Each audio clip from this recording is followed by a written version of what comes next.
Bien, vamos a continuar. Ahora vamos a hablar de la capa física. En realidad, la capa física y la capa MAC son las únicas que se modifican entre los diferentes protocolos de conexión, ¿no? De Ethernet, Wi-Fi, Token Ring, fibra óptica. Porque a nivel de capa 3 en arriba todo es lo mismo. Entonces, ¿cuáles son las funciones de la capa física? Proporciona servicio a la capa MAC para intercambiar tramas. Intercambia tramas con la capa física remota empleando diversos mecanismos de modulación y codificación. Da a la capa MAC un servicio de detección de canal ocupado.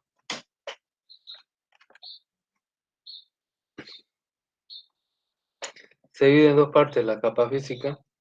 El medio dependiente físico son los medios reales para transmisión y recepción en el medio físico. Su función es la detección del canal libre. Y tenemos el procedimiento de convergencia de la capa física, que proporciona a la MAC una interfaz única e independiente dependiendo del PMD, o sea, del medio dependiente físico concreto, ¿no? O sea, si es diferente, si por ejemplo está trabajando con DSSS, si está trabajando con FRS o FDM, entonces cada uno de esos va MIMO, etcétera, va a tener otro tipo de PDM y el PLCD lo que va a hacer es una interfaz entre este medio físico real con la capa MAC. Bueno, aquí tenemos la evolución. En 97 se especificó tres capas físicas de 1 o 2 megabytes por segundo, megabits por segundo. La IR, la infrarrojo, que ya no se usa. La DSSS, que espectro ensayado de secuencia directa, que fue la opción ganadora porque era más fácil de llevar a cabo. Y también tenemos espectro ensayado de alta frecuencia, FHSS, que también trabaja en 2,4, que estuvo obsoleto. Después nace 802.11a en el 99 que añade otra capa física que se llama FDM en 5 GHz, ¿no? Tiene de 6 a 54 megabits por segundo de velocidad. El año 99 nace 802.11b que especifica un DSS mejorado de 2,4 GHz de 5,5 a 11 megabits por segundo, ¿no? Es la opción que más se utilizó, a pesar de tener menor velocidad por las especificaciones regulatorias en Europa. Tenemos el 800.11g del 2003, describe ERP, que velocidad extendida de capa física, incluye todo lo anterior, pero funcionando en 2,4 GHz. Significa que trabaja a 54, a 6, a 5.5, a 11, a 1 y a 2 megabits por segundo, se puede adaptar G. Y luego tenemos MIMO, que llega a velocidades teóricas de 600 megabits por segundo, que son múltiples entradas, múltiples salidas, pero que se puede decir que es el que está más extendido en Bolivia ahorita, pero que todavía ha habido más evoluciones, ¿no? AC, AD, que tienen lo que son las antenas adaptativas y el multimimo, multimimo masivo, ¿no? Entonces tenemos más estándares que han ido creciendo en los últimos tiempos, que tienen una menor distancia, pero tienen una mayor velocidad de transmisión. Aquí tenemos, ¿no? Los que están activos. Se puede decir que ya hasta el G ya no se está utilizando actualmente, ¿no? Básicamente el, el N que se está utilizando actualmente, que viene a tener una velocidad de 300 a 600 megabits por segundo. Tiene también 8 canales no interferibles, trabaja en una frecuencia, es dual mismo, trabaja en 2,4 y en 5,8 GHz. Bien, hablaremos del espectro ensanchado. El espectro ensanchado utiliza todo el ancho de banda disponible, ventaja, inmunidad ante interferencias e encriptación. Dos clases de tecnología, tenemos espectro ensanchado de alta frecuencia, FHSS, y DSSS, espectro ensanchado de secuencia directa. Aquí tenemos cuáles son los fundamentos del espectro ensanchado. Tenemos que difumina la señal en un espectro muy ancho mediante funciones matemáticas. El receptor realiza la operación inversa, lo que ensalza la señal y reduce el efecto de ruido en banda estrecha. Cualquier receptor de banda estrecha oirá ruido de baja intensidad. No va a entender que en realidad es un sistema de banda ancha. Aquí tenemos los inventores del espectro ensanchado de secuencia directa, ¿no? Hedy Lamarr y George Antelli. Aquí tenemos espectro ensanchado de salto de frecuencias, que lo que hace es transmite una frecuencia en un intervalo de tiempo y después cambia de frecuencia y sigue transmitiendo en otra y así. Hay un orden de saltos de secuencia pseudo-aleatoria conocida por el emisor y receptor. ¿Qué significa pseudo-aleatorio? Significa algo que parece aleatorio pero no es aleatorio, ¿no? Y ahí tenemos la banda industrial, científica y médica que se utilizaban, ¿no? 79 canales de 1 MHz cada uno, modulación GFSK.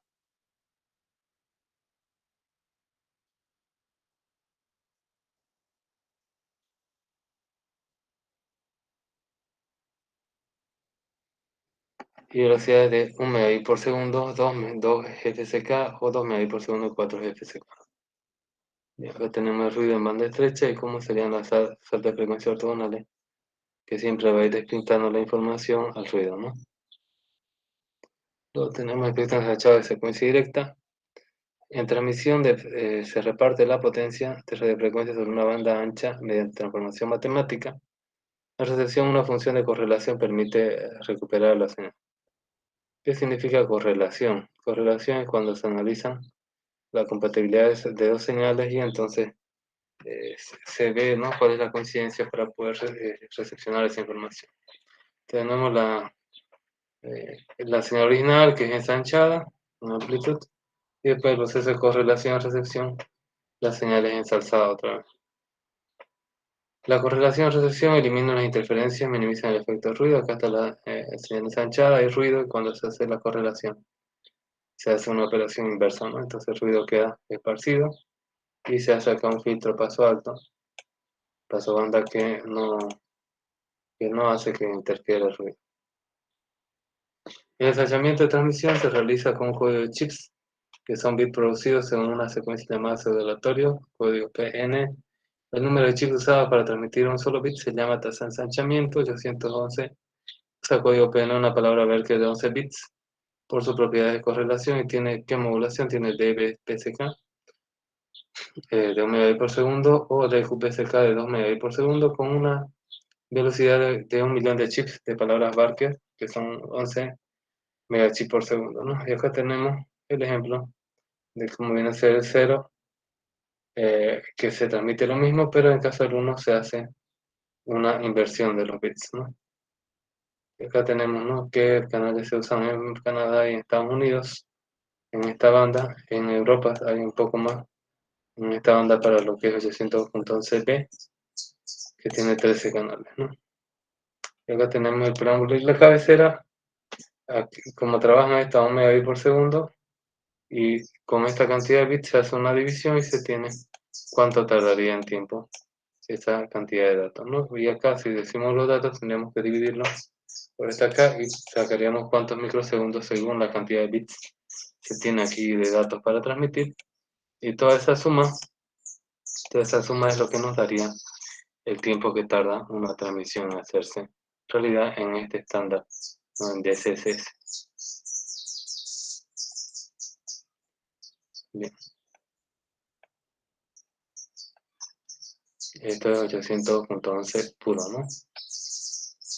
Bien, tenemos HRDSS, introducido en 800.11b, es una mejora.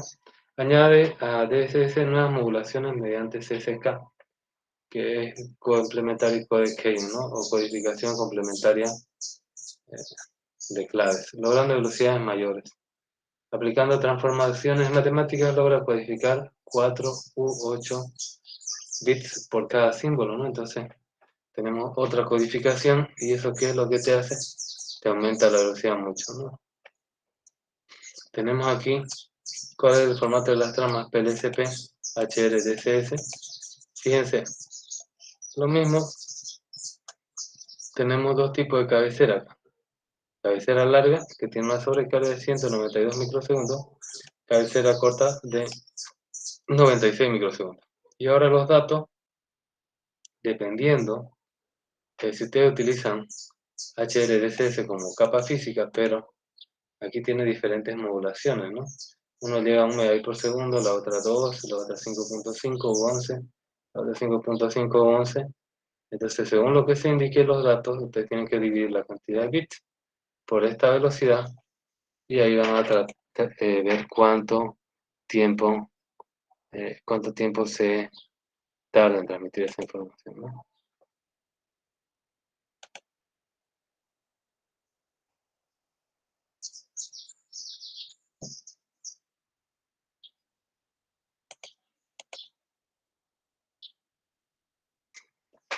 Bien, y tenemos otra capa física que se llama OFDM. Seguro ya lo han visto esto en matemáticas, que es la ortogonalidad, ¿no? La ortogonalidad de los vectores es cuando tienen 90 grados entre ellos, se hace una multiplicación y el producto vectorial da cero. ¿Qué significa eso en comunicaciones? Cuando dos señales tienen 90 grados de distancia, lo que se hace es que no se interfieren.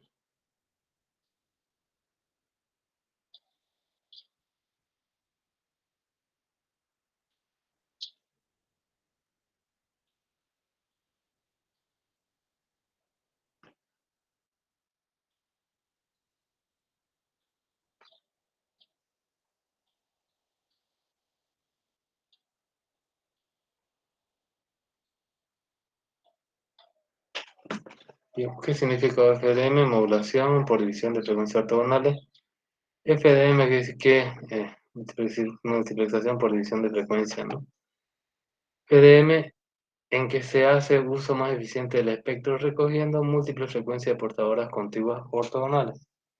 FDM nos dividía el multiplexor en diferentes frecuencias, pero ahora son ortogonales. En transmisión se usa IFF, que viene a ser la transformada de Fourier inversa, y en recepción la transformada rápida de Fourier, ¿no? Entonces tenemos acá cómo es FDM y cómo tenemos OFDM. Aquí pareciera que hay interferencia, ¿no? Porque acá hay un solapamiento, pero lo que pasa es que estas están ortogonales a las otras dos, ¿no? Entonces no va a haber interferencia. Y esto en transmisión, ¿no? Igual hay que hacer su filtro para determinar hasta dónde la señal es válida. Tenemos problemas de propagación en el FDM, ¿no? Hay hay lo que viene a ser multitrayecto, que la señal viaja por diferentes lugares, se produce la interferencia intersimbólica, que son interferencias entre copias del mismo símbolo, que llegan con retardos distintos sin haber seguido caminos diferentes. Debido al efecto Doppler o a la mala sincronización de relojes, tenemos interferencia interportadora también. Invasión de la banda de una portadora por parte de las portadoras vecinas, y la solución que se da es un tiempo de guarda en cada símbolo, ¿no? Rellenando un prefijo cíclico. Todavía no se sabe cómo funciona, pero lo que hace es repetir parte de los datos del principio al final, y con eso lo que se hace es, como hay un tiempo de guarda, si llega los mismos símbolos en ese tiempo de guarda, pues se rechazan. Si llegaran posterior a ese tiempo de guarda, pues se produciría una interferencia con los nuevos símbolos que están llegando, ¿no? Entonces, más o menos así funciona, ¿no? Aquí tenemos OFDM, fue introducido en 802.11a y tiene su tiempo de guarda, ¿no? Un tiempo de guarda y un tiempo de integración de la transformada de Fourier. Y acá tenemos la otra portadora que tiene un símbolo previo, tiene un retraso, y ahí recién empieza a trabajar con el nuevo tiempo de integración, ¿no? Tiempo de guarda, tiempo de integración, todo este tiempo se considera el tiempo de símbolo, y después va a haber otro símbolo, ¿no? Que va a tardar otro tiempo en ser transmitido.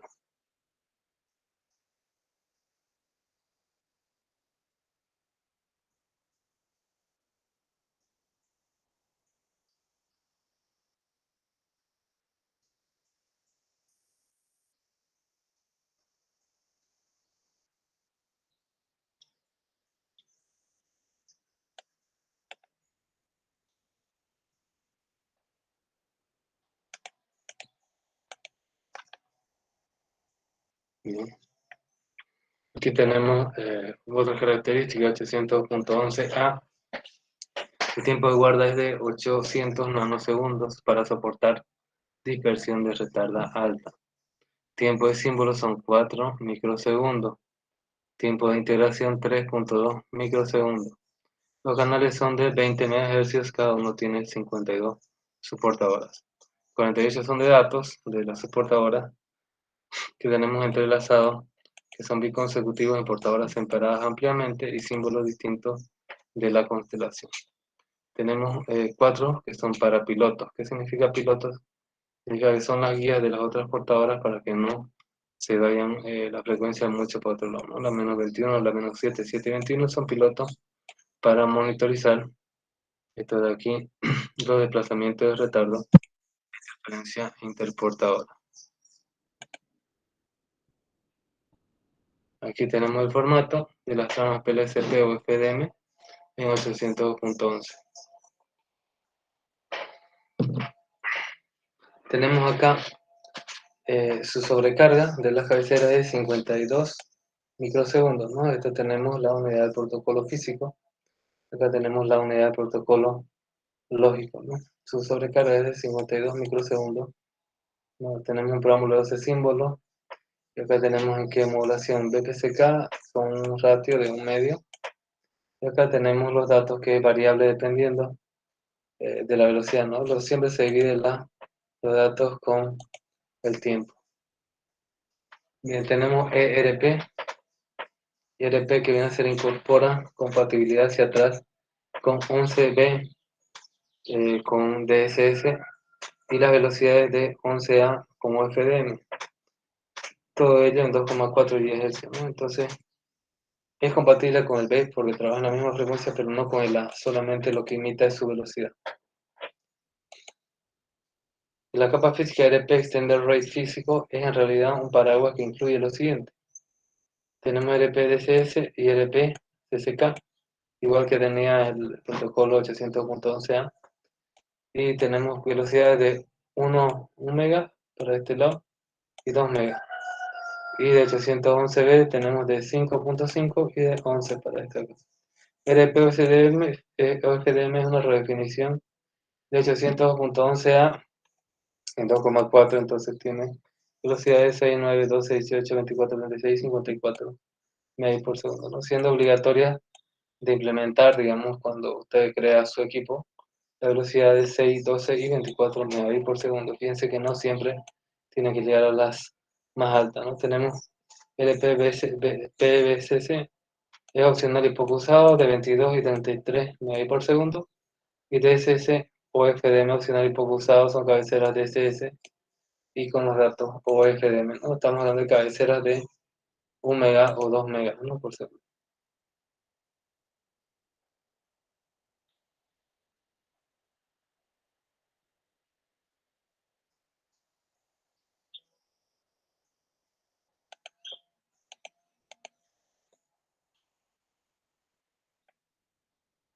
Bien, RP produce, está creado para convivencia con 800.11b. Si en una red hay dispositivos 800.11b y G deben entenderse, ¿no? Hay dos soluciones. Hay dos soluciones aquí. Si todas las estaciones, y esto pasa con cualquiera, si esto pasa con cualquiera de las,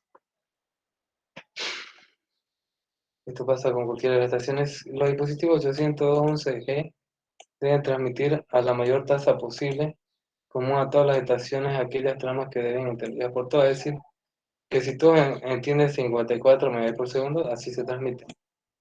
También tenemos protección, que es el uso de RTS-CTS o CTS-to-Cell, que estos son para evitar problemas de nodo oculto no expuesto, para activar detección de portadora virtual de estaciones 11B antes de transmitir, o FDM, ¿no? Que reduce las prestaciones. Y también tenemos DCC o FDM o LPPBCC, que no requieren protección porque está implícita y es un caso general, se puede decir, ¿no? Digo, opcional.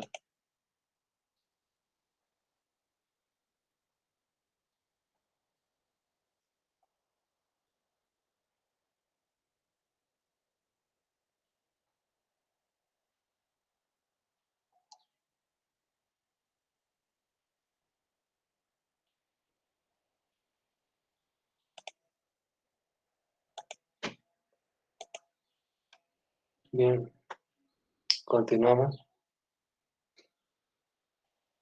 Aquí tenemos los casos CTS to cell. ¿Qué significa CTS? Significa cuando una estación dice clear to send, es decir, libre para para, para transmitir. Entonces, ¿qué se hace? Se espera un tiempo CTS, que ese es de 14 bytes. Después se espera un tiempo SIF, ya, que está definido como dos slot time, que cada estándar tiene su propio slot time. Después se transmiten los datos y después se transmite, se recibe un ACK en FDM, ¿no? Y acá tenemos el vector, ¿no?, de tiempo, de cuánto se registra.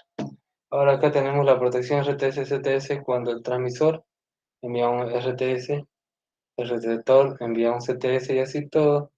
Tanto todos los que están cerca del transmisor como el receptor entienden qué es lo que está pasando y después envían los datos y ACK o FDM. Y acá tenemos cómo se ve al revés. No es lo mismo, ¿no? Y este es el tiempo que se va a tardar.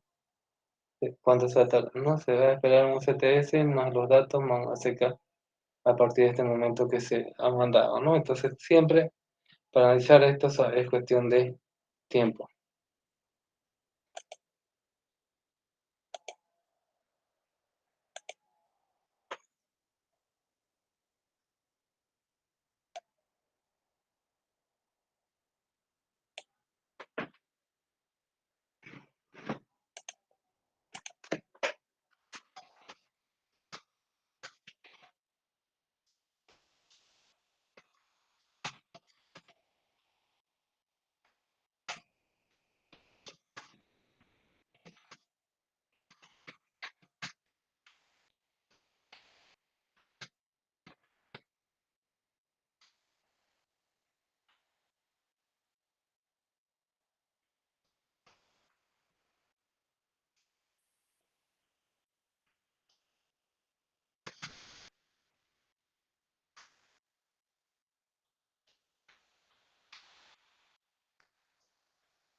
Bien, aquí tenemos tramas PLCP con el LP o FDM. Tiene una sobrecarga de 24 microsegundos, ¿no? Y los datos ya depende de qué velocidad está transmitiendo de todas las posibles que tiene, ¿no? En este caso FDM puede llegar hasta los 54 megas por segundo de velocidad.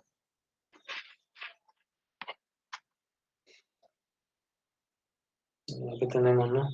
El LP FDM tiene una sobrecarga PLCP, o sea, la trámula de cabecera de 24 microsegundos. Y aquí tenemos las tramas DSS o FDM, tiene una sobrecarga de 144 o de 210 microsegundos, dependiendo si es cabecera corta o cabecera larga, ¿no? Y acá vamos a hablar un poco de lo que es MIMO.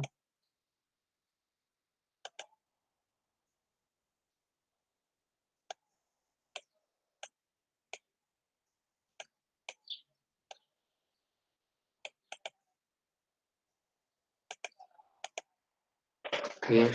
El objetivo es superar con creces los 100 Mbit por segundo de throughput neto. Se retrasó por la disputa entre los grupos antagónicos, tenían ahí WIS y también Tensync, serían grupos que estaban peleando, ¿no? Por cuál es el que puede, el que quería llevar la batuta, ¿no? Entonces, como había grupos antagónicos, se retrasó finalmente. Construyeron un único grupo que lleva adelante el mismo, que se llama EWC, que sacó el Draft 2 en el 2007, que habla de velocidad de 100 Mbit por segundo, el estándar definitivo para el 2010, que las tasas llegaban en teoría a 600 Mbit por segundo. Y se usa múltiples entradas, múltiples salidas, van a de 5 GHz y 2,4 GHz simultáneamente, y canales de 20 y de 40 MHz. Aquí tenemos, ¿no? Cómo vienen a ser, según el tamaño de la celda, los diferentes estándares. Fíjense Esto de acá 800.11b y 800.11b para corto y larga cabecera se mantienen lineales por el tamaño de la celda, pero por ejemplo 811G, cómo se va decreciendo, ¿no? La velocidad con el tamaño de la celda, lo mismo que A también se decrece más todavía. Y estamos hablando de G con 9 microsegundos de load time, es decir, con un load time más pequeño, se decrece también, ¿no? Todos estos se decrecen, y si esto creciera más, se llegarían a ser de menores velocidades que el estándar 800.11b, que es estable, porque su velocidad es baja, ¿no? Cuando tenemos velocidades bajas, normalmente no hay problemas, ¿no? En la transmisión. Cuando ya las velocidades son más altas, requieren mayores modulaciones, entonces los electrones se empiezan a mover como sea y la señal se empieza a perder, ¿no?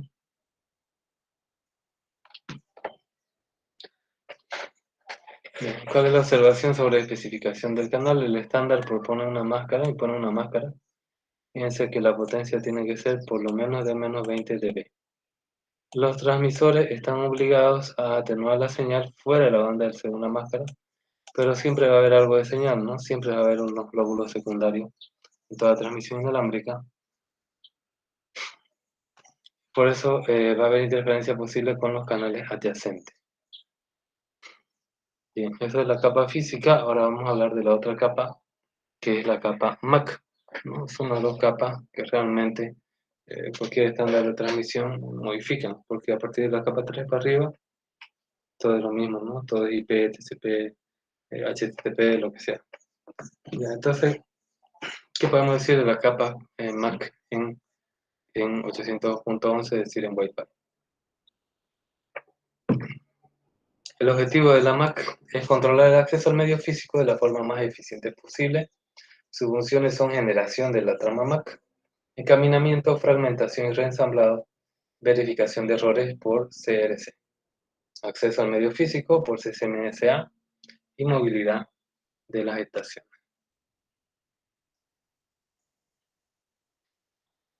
Esta es muy importante porque te permite determinar si tu estación puede ingresar o no a la comunicación. Eso es muy importante, esta función de acceso al medio. Y acá tenemos CCMACA, Collision Avoidance, Carrier Sensing Multiple Access, o sea, acceso múltiple con detección de portadora y evasión de colisión, ¿no? Y bueno, permite también la movilidad de las estaciones pasándose el handover de un AP a otro, ¿no?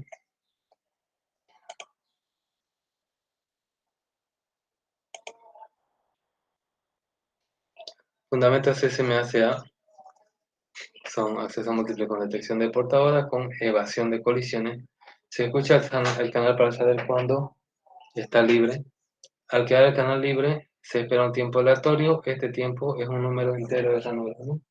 Las ranuras son los slots que decíamos, son de 9 microsegundos, 10 microsegundos, 20 microsegundos, entonces cada estación saca un número aleatorio y eso se llama ventana de contienda. Entonces, pues, si tu ventana de contienda se dice que es de 10 y tu slot time o tu tiempo de ranura es de 10, ¿cuánto va a tardar? 100 microsegundos va a tardar. Entonces, la ranura es una unidad de tiempo cuya duración está definida por el estándar para cada capa física. Cada capa física define su propio slot time o tiempo de ranura. ¿Cuáles son los desafíos del MAC inalámbrico 802.11? La calidad del enlace de radiofrecuencia es fluctuante, ¿no? Hay ruido, interferencia, multitrayecto, requiere tramas de datos únicas confirmadas. ¿Qué significa eso? Los ACK. Los nodos ocultos tienen el problema que se resuelve con el mecanismo de RTS-CTS. ¿Ya? Es decir, que yo envío como emisor un RTS al Royal to Send y todos los que están a mi alrededor saben. El receptor va a decir clear to send, estoy libre para recibir. Entonces, todos los alrededor del receptor también saben. Entonces, todos los que pueden ser afectados en la transmisión, pues se enteran de a quién se va a transmitir y entonces esperan tiempo sin molestar a esos dos que quieren transmitir. Aquí tenemos definición de tiempo. Fíjense, la ventana de contienda Cada una de estas ranuritas se llama un slot time, ¿no? Está compuesta por diferentes slot time, ¿no? Por acá dice, ¿no? Y el conjunto de slot time siempre se espera un tiempo diff. Si el medio está ocupado, se va a esperar un tiempo diff. Y el tiempo diff prácticamente es 3 veces un tiempo SIF, ¿no? Un tiempo PIF también. Esta es la función que más utiliza el diff porque es la función distribuida. De comunicación hay el tiempo PIF, que son para los puntos de acceso, que normalmente no se ve, digamos, porque sería para transmisión entre puntos de acceso.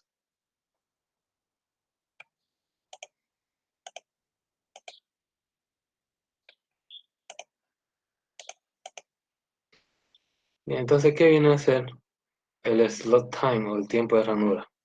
Las ranuras son intervalos de tiempo discretos en el que se fracciona el tiempo de la ventana de contienda. ACK time out. ¿Qué es el ACK time out? Cuando se transmite, cuando se llega a transmitir, se espera un tiempo ACK. ¿Ya? Si es que no llega el ACK en ese tiempo, se considera que ha habido un ACK time out. Un fin del ACK, ¿no? Ya no se espera más ese ACK.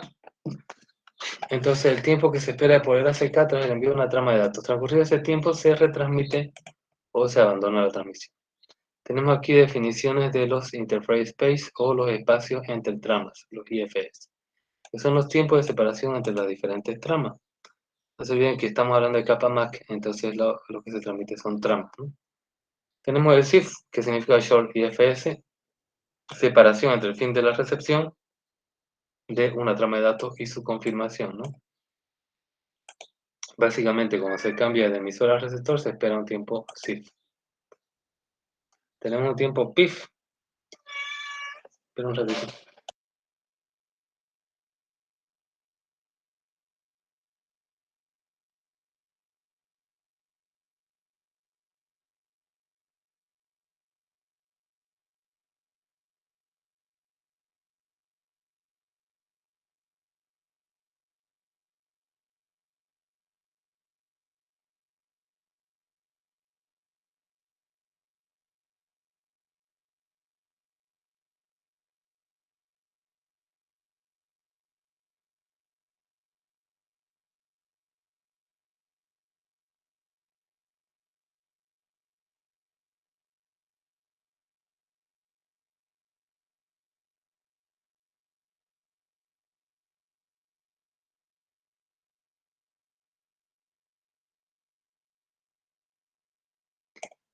Bien, tenemos el tiempo PIF, que es utilizado para la función de coordinación puntual, es decir, entre access point, ¿no? Es usado para el modo PCF, que es la función de coordinación por punto, es igual a un zip más un slot time.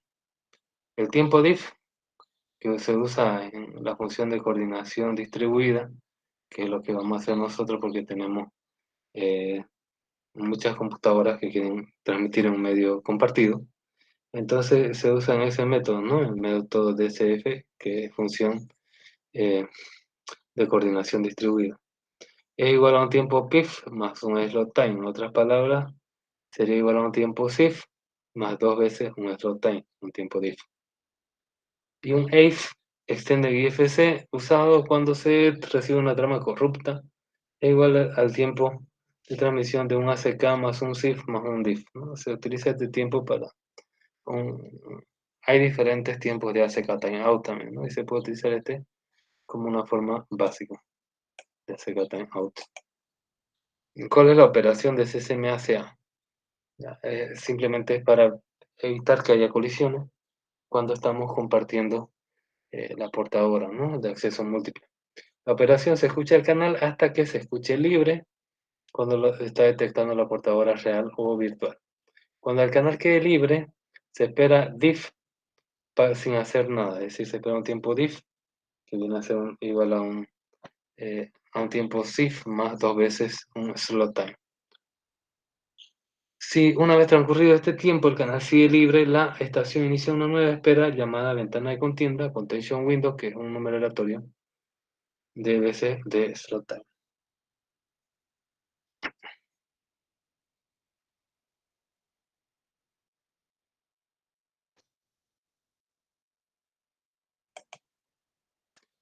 Si durante la espera por la ventana de contención se detecta otra trama en el medio, se congela en temporización. Es decir, si vos tenés tu ventana de contienda en 15 y ya te han ocurrido 7 slot time, te quedan 8, ¿no? Entonces, después vas a esperar otro tiempo y vas a seguir contando de 8 hacia abajo. Y no se transmite ni se sigue la cuenta hacia atrás. Una vez que el medio vuelve a estar libre, se espera un nuevo tiempo diff y se reanuda la cuenta hacia atrás donde la ventana de contienda se detuvo. Cuando la ventana de contienda alcanza el valor 0, se transmite la trama. Si dicha trama tenía un solo destinatario, unicast, la estación transmisora queda a la espera para recibir la correspondiente confirmación de la CK. El receptor recibe la trama y comprueba su CRC mientras espera un tiempo SIF y luego envía la trama a CK para confirmar. Las tramas broadcast no se confirman en 800.11 al igual que las multicast. Solamente las tramas únicas son las que se confirman en Wi-Fi. Si el ACK se recibe correctamente y antes del ACK timeout y de que se reciba otra trama, se acaba la transmisión correctamente. Si el ACK no llega o llega tarde, se duplica el tamaño máximo de ventana de contienda, se calcula un tamaño de ventana entre 0 y el nuevo máximo y se inicia el proceso de retransmisión. Si se alcanza sin éxito un número máximo de retransmisiones, por defecto 7 o 4 para tramas grandes en modo RTS, CTS, o 15 para lo que viene a ser el modo normal de CSS, se descarta la trama y se reinicializa el tamaño de máxima de ventana que por defecto es 15. Tenemos la fragmentación también, ¿no? Si queremos nosotros una trama grande, pedacearla en diferentes tramas. Si una trama es demasiado larga, se puede fragmentar y transmitir secuencialmente cada fragmento y se confirma individualmente, separados por tiempo SIF para que ninguna estación gane el canal, ¿no? Acá tenemos fragmento 0, tiempo SIF, ACK, SIF, fragmento 1, SIF, ACK, SIF, fragmento 2, SIF, ACK2 y así, ¿no? Hasta esperar otro tiempo diff para la ventana de contienda, ¿no? Y ahora sí vamos a hablar de las funciones de coordinación, ¿no? Porque tenemos el tiempo PIF y tiempo diff, ¿no? Que se basan, ¿no? En las funciones de coordinación.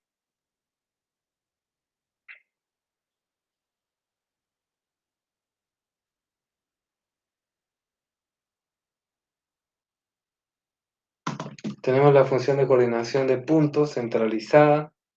El PC, punto coordinador, reserva periódicamente el canal para fases libres de contienda, durante las cuales sondea por orden a todas las estaciones que transmiten si lo necesitan sin colisión. Y tenemos la función de coordinación distribuida. Cada estación usa CSMACA, es el Collision Avoidance, y opcionalmente puede utilizar RTS-CTS. Para acceder al canal, todas, incluso los APs, tienen iguales derechos, ¿no? De transmisión. Aquí tenemos la función de coordinación por punto y función de coordinación distribuida, ¿no? La función de coordinación distribuida viene a ser el conjunto de muchas funciones de coordinación puntuales. La función de coordinación puntual se requiere para servicios libres de contención, cuando va a ser enlace punto a punto, y la función de coordinación distribuida se usa para servicios de contención y es lo básico y es la base para la función de coordinación por punto. Aquí tenemos una trama de la función de coordinación distribuida. Y por ejemplo tenemos los datos y un ACK, aquí acaba una transmisión. Pero aquí empieza, se espera un tiempo diff, se saca un valor aleatorio de ventana de contienda y cuando acaba ese valor se transmiten los datos. Y luego llega el SIF y luego el ACK, ¿no? Entonces, se puede decir que empieza acá. De aquí para la derecha y otra vez al principio. Tenemos una trama broadcast que lo que hace es esperar un tiempo diff, una ventana de contienda, datos de gestión, porque normalmente no va a ser una multicast o broadcast, no va a ser datos de transmisión, y no hay Confirmación, fíjense, no hay ACK. Directamente otro tiempo diff, otra ventana de contienda y otro envío de datos, ¿no? Bien, acá tenemos el problema del nodo oculto, que eso se resuelve con RTS, CTS. El problema del nodo oculto, por ejemplo, hay 1 y 3 no se ven por lo que no detectan la transmisión del otro hacia 2 y colisionarían, ¿no? El método básico CCMA-CA no funciona, ¿no? Tenemos acá el nodo 1, el 2 y el 3. Fíjense, el nodo 1 llega hasta acá, el 3 llega hasta acá, entonces no se ve, no lo ve a 3 el nodo 1, ¿no? Porque hasta aquí es su frontera y aquí está 3. No importa que acá esté transmitiendo 3, sino que no lo ve. Y 3 llega hasta aquí y no lo ve a 1, entonces pueden colisionar en 2. Ya, porque ellos van a decir, hay alguien transmitiendo y nadie lo va a ver. Hay alguien transmitiendo, nadie va a ver, entonces van a querer transmitir. Si sacan la misma ventana de contienda al mismo tiempo y va a haber colisiones, ¿no? Entonces la solución es RTS y CTS, ¿no? Por ejemplo, el 1 quiere transmitir a 2, entonces el 1 transmite un RTS. Estoy listo para transmitir, dice, a toda su área de cobertura. Todos lo reciben, incluyendo el 2. El 2 dice, me quiere transmitir 1, entonces mando una CTS, estoy libre para que me transmita. Entonces llega a toda la área de cobertura, incluyendo 3. Y de ahí ya se transmite la trama y después se hace la secada, ¿no? Esos son los 4 pasos. Y ahí ya no se interfiere, ¿por qué? Porque ha recibido o el RTS o el CTS, ¿no? Antes de que haya transmisión. Entonces con eso se soluciona el problema no oculto. RTS y CTS contienen información sobre la oración total, detección de la portadora virtual, toda estación que puede interferir, o bien oye el RTS, o bien oye el CTS, y calcula el NAP, ¿no? El vector de locación de la red, ¿no? Y está acá el NAP, que ahí dice cuánto tiempo es lo que tiene que esperar antes de mandar su tiempo diff para poder empezar, ¿no? La transmisión. ¿No? Entonces se calcula acá. Aquí tenemos, ¿no? Siempre RTS, CTS es más lento. ¿Por qué? Porque tiene sobrecarga, ¿no? Tiene sobrecarga de 14 a 20 para los RTS y de 12 o 14 para los CTS, ¿no? Pero produce menos colisiones. Bien, hay otros tipos de datos que son datos nulos, datos para lo que viene a ser el ACK, para lo que viene a ser un conjunto, para lo que viene a ser un ACK de un conjunto, para otro ACK, solamente ACK sin datos, solamente el conjunto sin datos, y también puede ser el ACK con el conjunto, no sin datos. Aquí tenemos trama de datos, hasta qué tamaño podría llegar, ¿no? Aquí dice cuántos octetos puede tener, de 0 a 2312, ¿no? Más 4 para lo que viene a ser la detección de errores, ¿no? De la FSF. Tenemos que tiene un campo de control de la trama, que es información de la MAC, esto es pura cabecera, ¿no? Duración de la transmisión para actualizar el NAV, duración y de direcciones, ¿no? Para encaminar la trama a través del sistema de distribución, dirección 1, 2, 3, etc. Control de secuencia, si se fragmenta los paquetes se tiene que volver a reconstruir de forma correcta. Para saber lo último, FSS para detección de errores y cuerpo de la trama. Ahí se encapsulan los datos a transmitir. Aquí tenemos una trama ACK. Tiene 14 bytes de tamaño, ¿no? Y entonces su peor caso significa que transmite, que tarda 112 microsegundos. ¿De dónde sale eso? Aquí lo vamos a calcular. Tenemos 14 por 8. ¿No? Tenemos 112 bits dividido entre 1 mega, ¿no? 1 mega, estamos hablando de kilomega, 1 millón. Que es la velocidad más baja. Entonces tarda eso, ¿no? Si yo estos ceros lo desplazo menos 3, menos 6, en micro, ¿no? Entonces son 112 microsegundos. Trama RTS-STS, 20 bytes se puede redondear. El caso peor va a tardar 160 microsegundos. Si estamos hablando de 1 megabit por segundo, no velocidad. Trama PC Pool, 14 bytes, y obviamente su caso peor va a ser igual a cerca de 112 microsegundos. Bien, dentro de la capa Mac también hay lo que viene a ser calidad de servicio. ¿Qué es calidad de servicio? Calidad de servicio viene a ser priorización de tráfico. Tenés diferentes tipos de tráfico, entonces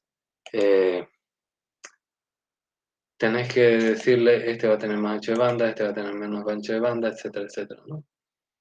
Entonces, bueno, el estándar para Wi-Fi no nació con calidad de servicio, es el estándar 802.11. Antes de 802.11, el MAC trataba a todos los tipos de tráfico por igual, como si fuera lo mismo, sin soporte a requerimiento de calidad de servicio. En IEEE 802.11, calidad de servicio, define los mecanismos para proporcionar calidad de servicio a aplicaciones que son de tiempo real, como el ejemplo de la voz y los datos, y video, perdón. Los datos vienen a ser texto, ¿no? Entonces voz y video se da prioridad porque son sistemas que trabajan en tiempo real. Se distinguen estaciones que no utilizan los servicios de calidad de servicio, las NQTCA, CTA, y aquellas que sí lo utilizan, ¿no? Las QSTA. Para soportar calidad de servicio, IEEE 802.11e introduce una tercera función llamada función de coordinación híbrida. Así como había la función de coordinación por puntos, la PCF, también teníamos la función de coordinación distribuida, la DSF, también tenemos la HFC, que tiene la función de coordinación híbrida, ¿no? Este tiene su propio tiempo, así como hay el PIF, el DIF, este tiene el AIF. Entonces define HCF, la función de coordinación híbrida, define dos nuevos mecanismos del canal. Tenemos EDCA, que es Enhanced Distribution Channel Access o acceso al canal distribuido mejorado, y HCCA, que es acceso al canal controlado por la función de coordinación híbrida. EDCA lo que viene a hacer es, funciona como las antiguas estaciones, y HCCA extiende más estaciones, ¿no? Ahorita vamos a ver. Tenemos que define 4 categorías de acceso, que son datos de backup, datos normales, video y voz, y 8 flujos de tráfico. Las tramas que llegan se etiquetan con un identificador de prioridad que se llama TID. Según la necesidad de calidad de servicio, tenemos, si el TID está entre 0 y 7, se mapea en 4 categorías de acceso con EDCA. Si el TID está entre 8 y 11 y 15, significa que tiene menos prioridad y va a estar en HSCA, en la cola correspondiente al tiempo, ¿no?, de servicio. Tenemos también otro parámetro que se llama TXOP o Transmission Opportunity, oportunidad de transmisión, que es un intervalo durante el que una estación puede enviar sus tramas. EDCA mejora DSF priorizando tráfico. Hay dos formas de hacerlo: distinto IFS, o sea, son intervalos de interframas, a las diferentes categorías de acceso, y asignar la ventana de contienda a diferentes categorías de acceso. Entonces tenemos un tiempo que se llama Arbitrarian IFS, así como el DIF, el PIF, el SIF, existe el AIF también, ¿no? Y el AIF, segunda categoría de acceso, va a ser igual al número AIF de esa categoría de acceso multiplicado por un slot time más un tiempo SIF, ¿no? Esta es la fórmula para calcular el tiempo AIF de una transmisión. Se espera un tiempo AIF, ¿no? Y después, que si el medio está ocupado, espera otro tiempo AIF y después viene su ventana de contienda y su respectiva transmisión con los ACK, los SIF, RTS, CTS, si fuera el caso, ¿no? Bien, acá tenemos las 4 categorías de acceso que tenemos acá, ¿no? Fíjense, las clases de categoría de acceso están definidas en 802.11e, 2 o más categorías de acceso entre la misma estación.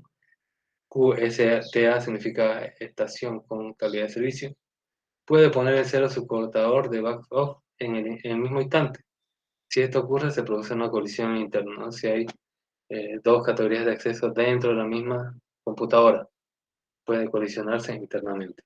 Siempre que esto se produzca, la Mac ofrecerá la oportunidad de transmisión al flujo más prioritario, tratando de la menor prioridad, igual que si hubiera producido una colisión real. Es decir, si se produce una colisión interna entre dos flujos de la computadora, el flujo de mayor prioridad se va a transmitir y el de menor va a ser todo el proceso de volver a esperar un tiempo aleatorio, esperar un tiempo a if, después su ventana de contienda y después tratar de transmitir. Acá tenemos las categorías de acceso.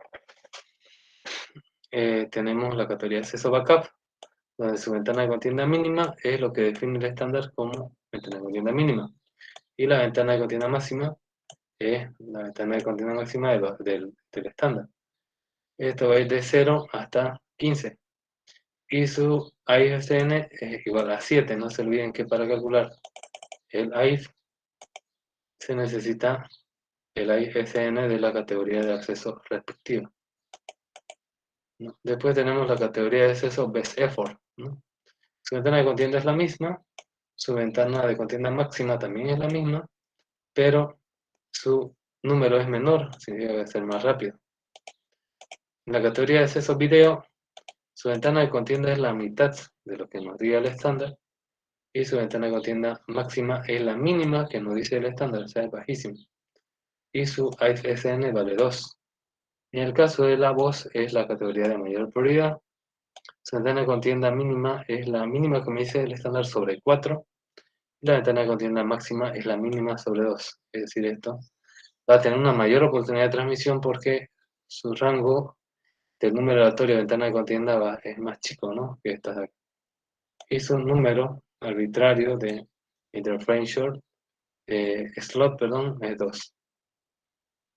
Y acá tenemos, ¿no? Dependiendo de la clase, por ejemplo, esta es la ventana ETCA con ventana de contienda 7 y ventana de contienda 15. ¿Cuál es su velocidad? Obviamente, si su ventana de contienda es mayor, siempre va a tener menor velocidad, ¿no?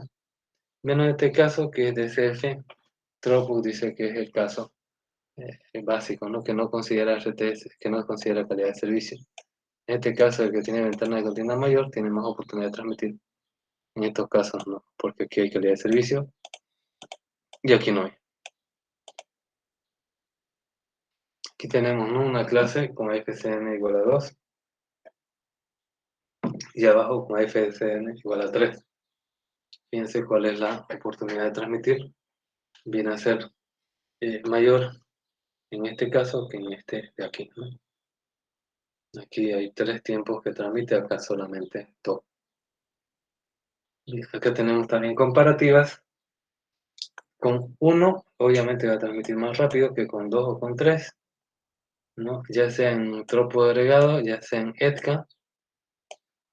Y en DCF va a ser lo contrario, porque en DCF estos valores no sirven para nada, ¿no? Todos son aleatorios. Aquí tenemos, ¿no?, BC4 comparado contra DCF, ¿no?, función de contribución distribuida con el peor caso, ¿no? Aquí tenemos con ETCA, con DCF y también el caso de un conjunto, ¿no?, la probabilidad de ocupación.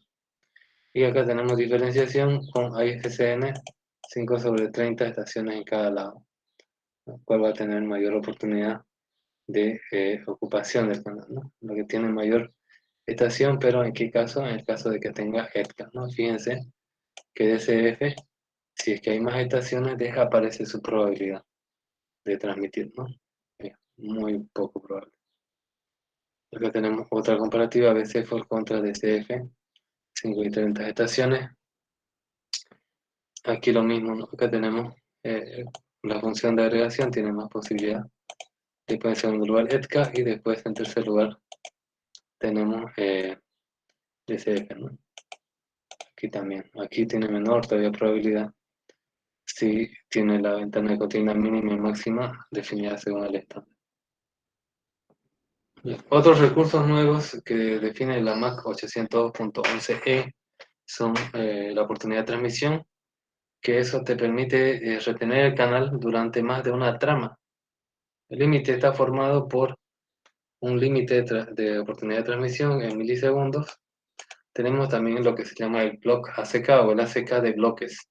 Mandar varias tramas seguidas que lo confirman todas a la vez para ahorrarse ACK en la mayoría, ¿no? Pero ¿qué es lo malo? Es Y por ejemplo, si tienes 60 tramas, te ahorras, ¿no? 59 ACK, pero ¿qué pasa si en el 58 se corta la transmisión? Tenés que hacer todo de nuevo, ¿no? Entonces, si tu enlace es bueno, puedes hacer un bloque ACK. Si tu enlace no es muy bueno, no es recomendable hacer un bloque ACK. Estos y los parámetros de 11E los fija el access point y transmite a las estaciones en una trama bacon, ¿no? Una trama baliza o de información. El AP puede tener valores distintos a los de las estaciones, ¿no? Puede tener.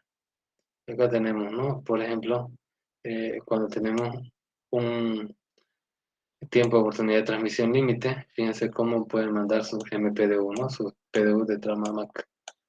Pueden mandar mucho. Aquí tenemos el bloque, ¿no? Por ejemplo, un ACK de esta trama y después dice, manda 4 tramas y de ahí hacen un request del bloque, ¿no? Y este hace un ACK del bloque. Pero si se corta por aquí, puede ser malo eso, ¿no? Pero si no se corta, esto va a ser mucho más rápido porque te está ahorrando 3 ACK. Aquí tenemos lo mismo, pero cuando tienen las tramas RTS, CTS al principio, básicamente lo que se añade es más tiempo de transmisión al principio, de ahí en adelante funciona igual, ¿no? Igual. HCCA, hemos dicho que es la función de coordinación híbrida y es similar, ¿no? A la función de coordinación de punto. El coordinador se llama Hybrid Coordinator o coordinador híbrido y siempre va a ser el access point. Los periodos se realizan con ETCA. Los periodos de cada categoría. Se definen diferentes clases de tráfico y el HC puede coordinar el tráfico como prefiera sabiendo las clases de tráfico y la longitud correspondiente de la cola. Cuando HC sondea una estación con calidad de servicio con CS Pool, esta puede mandar tramas durante la oportunidad de transmisión. La Wi-Fi Alliance certifica el soporte HCCA, es opcional como WMM Schedule Access, ¿no? O acceso programado. Bien, hay problemas de seguridad en la WLAN. Las redes LAN, wireless LAN no se limitan a edificios en los que se utilizan, ¿no? Puede salir según la potencia. Hemos visto, ¿no? Los casos de Wi-Fi modificado pueden salir más afuera. Existe un riesgo potencial de acceso no autorizado con parte del personal fuera del área de cobertura. Hay posibilidad de riesgo potencial para el acceso no autorizado a los recursos de red a través de un medio radio. Puede haber espionaje de las señales inalámbricas porque como salen del edificio, si la capturan y conocen los mecanismos de descifrado que se han utilizado, entonces se puede capturar esa información y puede haber problemas, ¿no?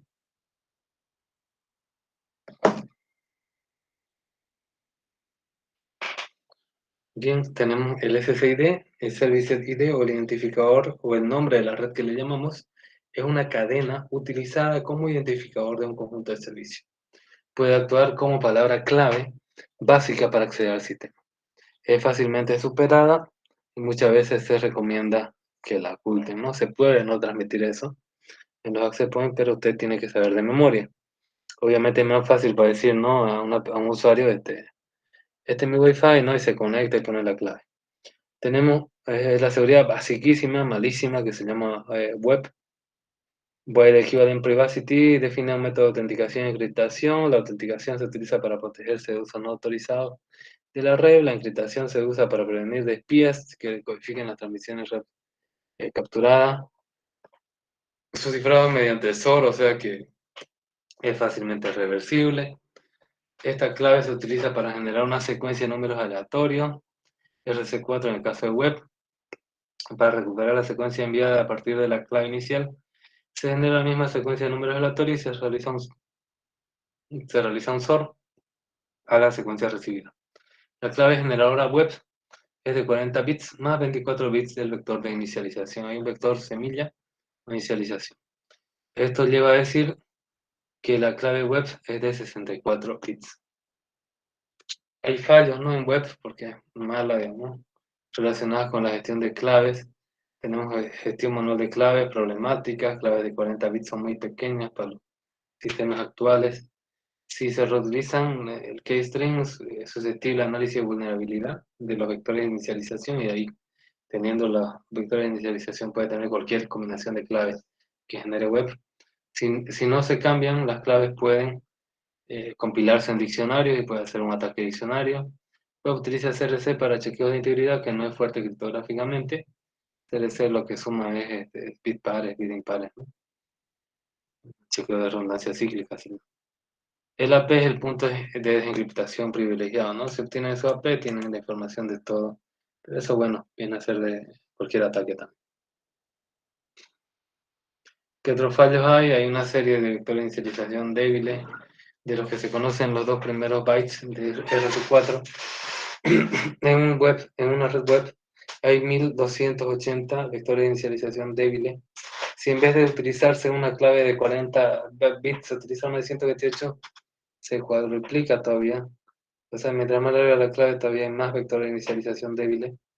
Con este conocimiento y utilizando teoría de probabilidad, se demostró que con 6 a 8 millones de paquetes se recupera la clave completa. Desde el 2001, que se publicó un software que se llama IRSNOR, un programa que era la implementación del ataque teórico, web ya se considera completamente vulnerable, ¿no?